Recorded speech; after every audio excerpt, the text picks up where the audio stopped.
I'm Russell Caller, Managing Partner of Gillhams. I'm a solicitor and I'm also a Court of Protection Professional Deputy, and I've held that position for 13 years.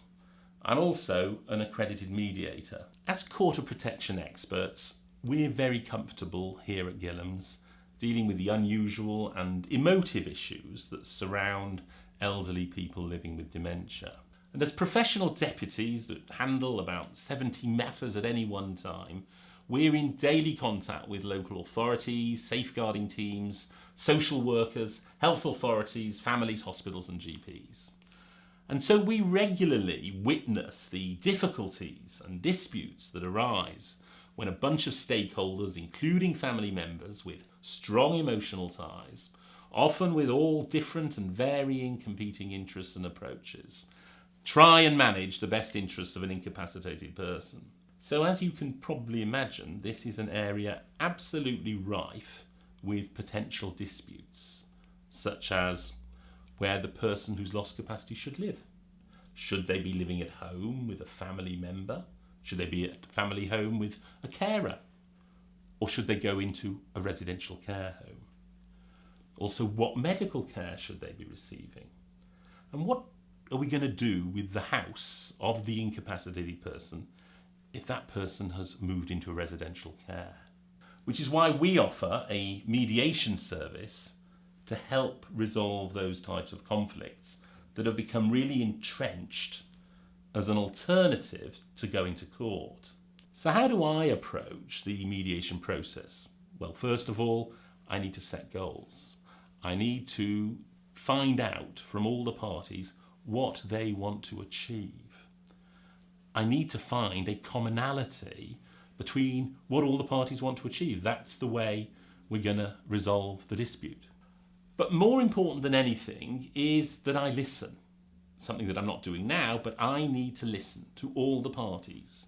I need to know what's important for each of the parties, what drives them, what's their desires, what's their wants, their needs, and I need to set and manage their expectations. And sometimes I need to push those boundaries out. And I also need to make sure that those expectations, those needs are realistic.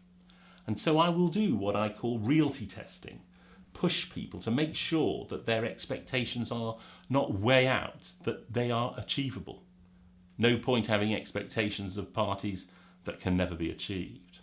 So what actually physically happens during the mediation? Well, the first thing I do is I bring everybody together into the room and everybody sits around and has a moment to explain where they're coming from, where they see the strengths of their position and what they want to achieve. So everybody around the table starts to understand what the expectations are of the others. And for the rest of the day, I'm really just carrying out shuttle diplomacy, moving from one room to another where the different parties are set up, listening, discussing, trying to prise open the issues so that eventually, during that mediation day, agreement can be reached and we can all decide a way forward.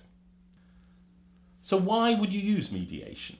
Well, in my experience, 90% of disputes result in resolution. That's a very high percentage, and for that reason alone, it's probably worth using mediation. The cost, it is much cheaper to go to mediation than it is to end up in court.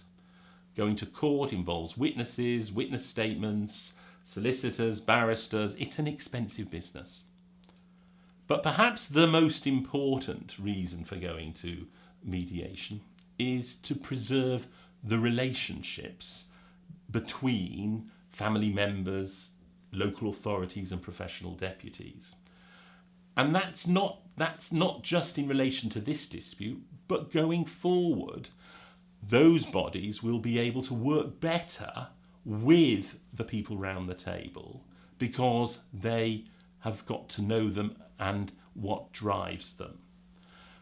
And ultimately, we have to reach an agreement. We manage to achieve that because everybody round the table is part of the decision-making process. It is not a court judgment that people have to follow. People own that process. And it's because they own that process that I believe that any agreement reached will survive going forward. And the mediation process allows them to do that, whereas a court judgment probably wouldn't.